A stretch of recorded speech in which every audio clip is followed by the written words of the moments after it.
In local news tonight, a congressional newspaper reports U.S. House Democrats are considering backing Ed Case over Colleen Hanabusa in the special congressional election. Sources tell Roll Call newspaper that the Democratic Congressional Campaign Committee is inclined to support Case over Hanabusa. Roll Call reports national Democrats see several weaknesses in her candidacy, including a television ad her opponents labeled deceptive, which she pulled off the air last week. In a statement, Hanabusa's campaign manager said he would be surprised if the DCCC supports a single Democrat in the election, since a DCCC official told them in December that they would not take sides.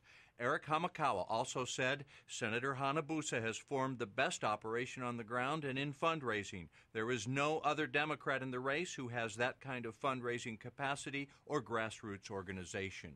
It can't hurt Case and it can't help Hanabusa. It's as simple as that. Whether there's going to be more money involved, Hanabusa's claim that she can raise more money than Case is a sort of a shallow claim, because I don't think this is just about raising money. Political analyst Neil Milner says this development shows that national Democrats want to make sure a Democrat wins the race for the urban Honolulu seat and not Republican Charles DeJoux.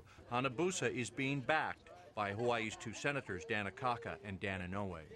The Democratic Congressional Campaign Committee declined to say whether it's backing Ed Case in the special election. Case and a representative of his campaign did not return our phone calls for comment today.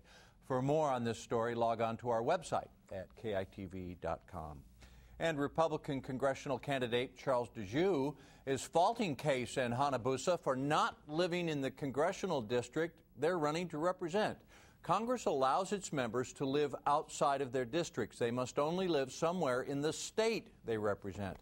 KITV4's Keoki Kerr is live with the story. Keoki? Well, Dick, DeJoux says Democrats Case and Hanabusa emphasize their roots and their residency in the 2nd congressional district of rural Oahu and the neighbor islands when they ran for that seat in previous elections. But now they're running to represent urban Honolulu, and neither of them lives there.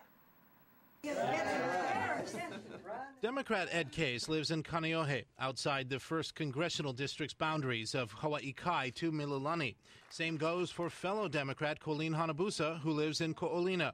Their Republican opponent, who has lived in Hawaii Kai for nearly 8 years, says, I think it's important for any representative to live in the community to which they seek to represent.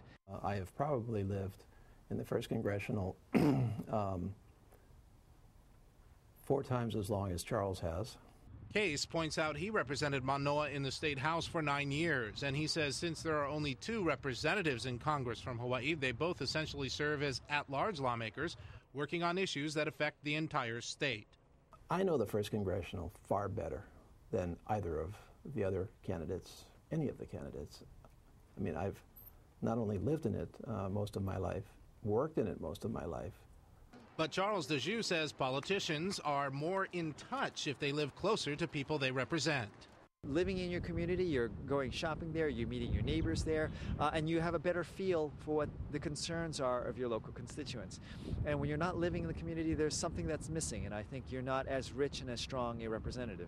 60% of my district is Oahu. I live on Oahu. Congresswoman Mazie Hirono, who represents rural Oahu and the neighbor islands, also does not live in her 2nd congressional district. She lives near Kalani High School. I think it's less of an issue for people in Hawaii. And clearly when I was lieutenant governor, I represented the whole state for 8 years. Which is more than I can say for, Charles DeJoux. Now, Colleen Hanabusa's campaign released a statement this afternoon saying that as state Senate president, she has tackled legislative topics and problems that span the entire state, including the 1st Congressional District, and therefore they say she is well aware of the kinds of issues that people in the district care about. Ballots for the special congressional election will be mailed to voters at the end of the month, and the winner announced May 22nd. Keoki Kerr, KITV4 News.